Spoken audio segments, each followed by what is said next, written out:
নিত্য প্রয়োজনীয় দ্রব্যমূল্যের ঊর্ধ্বগতি এবং আইন শৃঙ্খলা অবনতি অনেক জায়গায় ডাকাতি হচ্ছে কয়েকদিন ধরে, এবং এই সরকারের কাছে জনগণ বারবার বলার চেষ্টা করছে যে আপনি একটা অন্তর্বর্তীকালীন সরকার, আপনি একটা যৌক্তিক সময় নির্বাচন দিবেন, কিন্তু এই সময় নির্বাচনের রোডম্যাপ ঘোষণা করছে না এবং তালবাহানা চলছে যে স্থানীয় পর্যায়ে নির্বাচনগুলো আগে দিবে। মানে স্থানীয় পর্যায়ে নির্বাচন এই সিটি কর্পোরেশন, জেলা পরিষদ, পৌরসভা, ইউনিয়ন পরিষদ এবং এইসব নির্বাচন করতে গেলে তো 1 থেকে 1.5 বছর সময় লাগবে।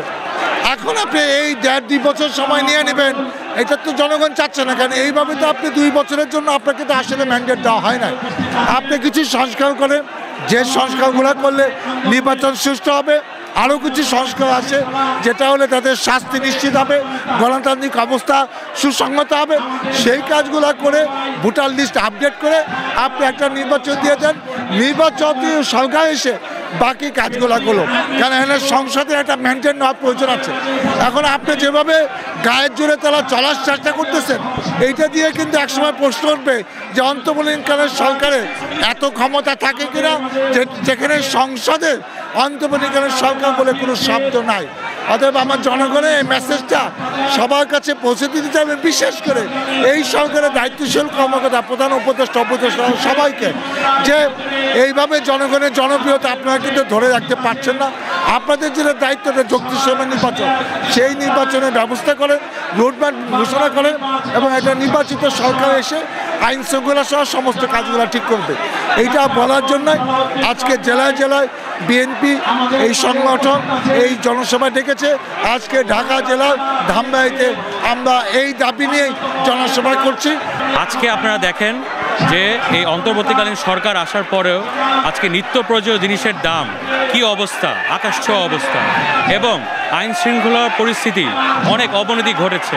এই সব প্রতিবাদে আজকে আমাদের সমাবেশ। এবং আমাদের যে মাননীয় প্রধান উপদেষ্টা উনি বলেছেন যে এই বছরের শেষে নির্বাচন হবে।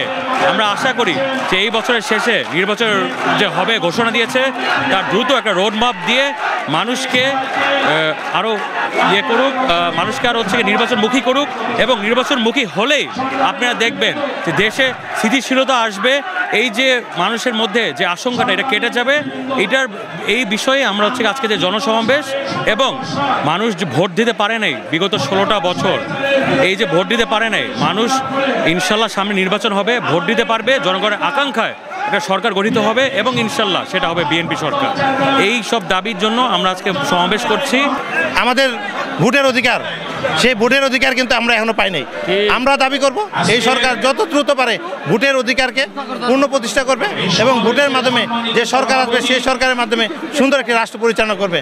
এবং আমাদের আশা যে আমাদের নেতা তারেক রহমান সেইভাবে বিভিন্নভাবে এই জনসভার মাধ্যমে মেসেজ দিচ্ছেন, আপনারা ধর্মমুক্তের যে ঊর্ধ্বগতি হচ্ছে সেটা নিয়ন্ত্রণ করেন, সিন্ডিকেট ভাঙেন এবং আগামী যে নির্বাচন হবে সেই নির্বাচনের পরিবেশ তৈরি করে একটি সুষ্ঠু সুন্দর নির্বাচন দিয়ে এই দেশের জনগণকে তার স্বাধীন মতামত প্রয়োগ করার ব্যবস্থা করবে।